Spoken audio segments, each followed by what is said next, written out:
আল্লাহ তাআলার কাছে সবচেয়ে প্রিয় মানুষ হলো যে মানুষটা অন্য মানুষের সবচেয়ে বেশি উপকার করে।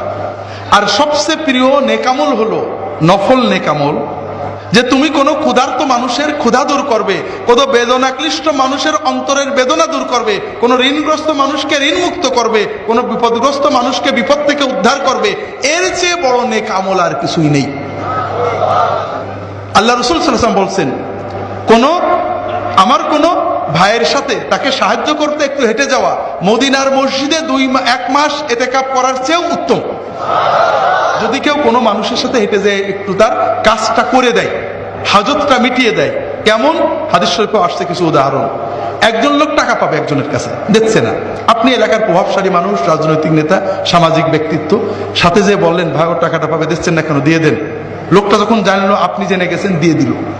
একজন টাকা পাবে, খুব চাপ দিচ্ছে, গরিব মানুষ দিতে পারছে না, আপনি যে 2 মাস সময় নিয়ে দিলেন। হাসপাতালে ডাক্তাররা ভর্তি করছিল না, ক্লিনিকে যাইতে বলছিল, আপনি ভর্তি করে দিলেন।